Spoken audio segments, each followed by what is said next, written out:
Je vous raconte la fois où je me suis fait insulter par un client. Ah non, par un client. Il aurait pu le devenir, ça ne l'a pas été. Je vous mets en place le contexte. Je travaillais avec un gros client à moi qui avait, pour qui je faisais à l'époque des prospectus. C'était au tout début de mon activité. Et il me met en contact avec quelqu'un qui monte aussi une chaîne de magasins et qui aurait potentiellement besoin de la même chose. Il me dit, il voudrait te rencontrer. Ok, la personne était à 2h15 de route d'ici. Alors mauvais réflexe, j'aurais dû d'abord demander à appeler la personne, mais là j'étais dans une position où je m'étais mise dans une position où j'acceptais en fait un peu les conditions qu'on me mettait. Je me disais quelle chance, voilà, ça pourrait être bien. Donc s'il me demande de venir jusqu'à lui, un peu naïf que j'ai été, s'il me demande de faire toute cette route là parce qu'il sait que je suis à plus de 2 heures, c'est qu'il y a une bonne raison. Donc je réserve une journée pour le voir, je compte la route, tout ça. J'arrive à 10h21, je suis ressortie à 10h30. Pendant ce temps-là, quand je suis arrivée, il m'a fait attendre 2 minutes parce qu'il était à la caisse, en soi, pas de souci. On arrive dans son bureau, il me dit à peine bonjour, il commence à me faire un petit croquis d'une affichette qu'il aimerait. Il me parle à peine, il voit quelqu'un à la caisse, il me laisse. En 9 minutes, il s'est absenté 2 fois. Et à la fin des 9 minutes, il me fait ben voilà ce que je voudrais. En gros, c'était un croquis sur une feuille A4 avec un éclaté, un prix moins 50% et puis un slogan. Il me fait vous pouvez m'envoyer un devis pour ça pour demain. Je fais ok.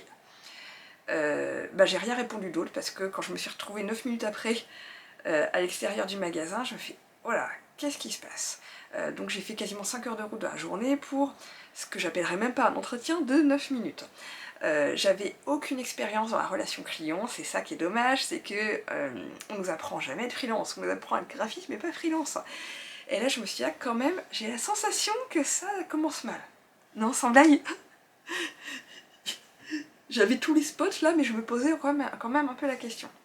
Le lendemain, je devais lui envoyer le devis, et là je me dis non, je vais l'appeler, parce que je pense que ça commence mal. Je l'appelle et je lui dis, mais on va pas travailler ensemble, je pense pas être la bonne personne pour vous. J'y mets les formes quand même.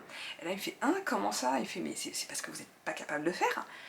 Je dis, bah si, évidemment que je sais faire, mais vous m'avez accordé une entrevue de 9 minutes, je comprends pas pourquoi vous m'avez fait déplacer pour 9 minutes. Il me fait, c'est normal, je veux savoir à qui je travaille et tout ça. Je dis, bah oui, mais bon, là, 9 minutes, je vous aurais envoyé une photo de ma carte d'identité, c'était pareil, quoi. Il fait, oh, mais c'est pas vrai. Et là, j'entends l'associé qui rentre dans la place, et il fait, non, mais c'est quoi la vraie raison? C'est quoi la vraie raison? Le ton commence à monter, je fais ben là vous voyez déjà l'attitude que vous avez, moi ça me met pas en confiance pour qu'on travaille ensemble par la suite. Il le dit à son associé et là il insiste, il me fait vous êtes sûr de vous là, vous êtes sûr de vous parce que là moi j'en ai besoin pour demain, hein, je vais être dans la merde. Et je lui dis que je suis sûre de moi et là il se met à m'insulter. Alors j'en ris maintenant mais sur le coup j'étais pas brave et là je me suis dit que j'avais tellement bien fait d'écouter mon flair. Alors d'un autre côté j'avais tous les voyons qui était là, mais en gros, si en travaillant même pas ensemble, ça commence comme ça, c'est que c'est mort. Ce qui est dommage, c'est que par la suite, je me suis pas fait assez confiance quand il y avait d'autres situations qui n'étaient pas aussi extrêmes, mais où je le sentais moyen. Je pourrais vous raconter d'autres choses comme ça, parce que j'ai fait plein de bourdes à mes débuts. Après, c'est normal, c'est comme ça qu'on apprend, mais en gros, quand on se sent moyen au départ, il n'y a pas de raison que ça s'arrange mieux ensuite.